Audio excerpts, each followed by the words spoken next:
and do little marching things. Oh man. So I never bothered with lessons after that. My lessons really consisted of seeing every single rock and roll movie I could, because obviously all the rock drummers were in America. Buying every American record I could, all of the Buddy Hollies, or you've seen this on the show and tell shows, and the things that influenced us all. And then of course Nodge, who was the first guy I ever met who could do something on the bass drum other than 1, 2, 3, 4. He told me to go boom, boom, boom. That was, what a revelation. You can move them at different times.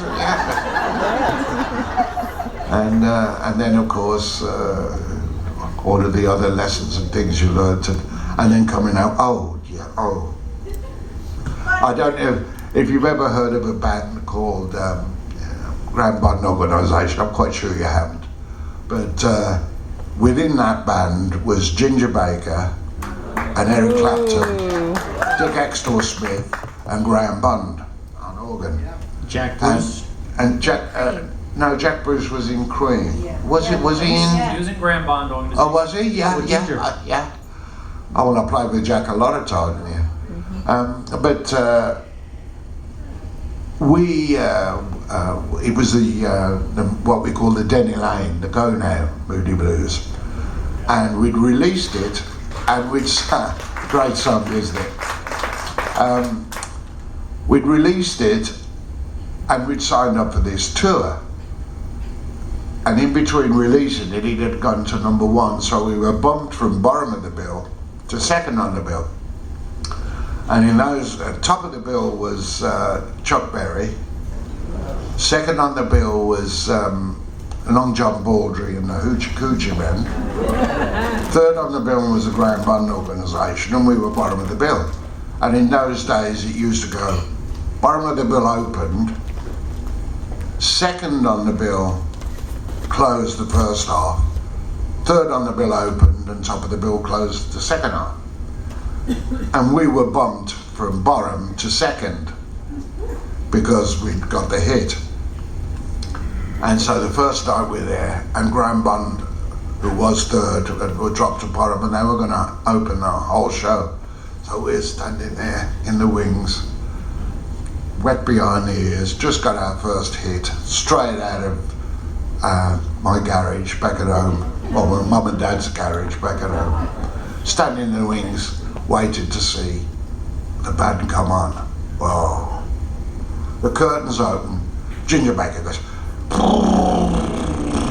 bang, and then the whole band comes in with Who's Afraid of Virginia Woolf. And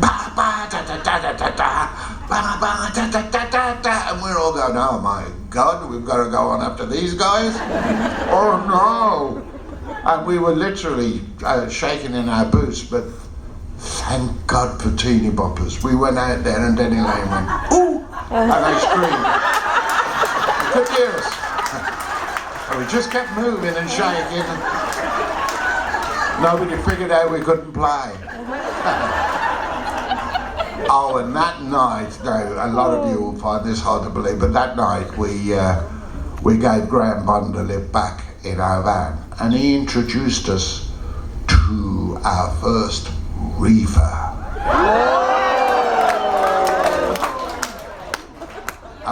And I thought, I wonder why he's got that bonfire in his face. But he gave it me. When I finished coughing, I thought, I'm never going to have any of that again. And then about 10 minutes later, I thought, I might give it another try.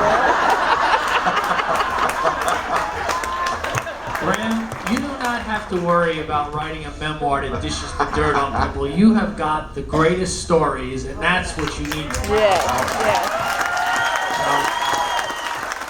And you got through this without my help, but I do need to wrap you up. I'm told that... Oh, is that an hour? An hour? Yeah. Probably over an hour. Oh. I gotta tell you guys, I think I enjoyed this more than you. Well, I know I enjoyed this more than you.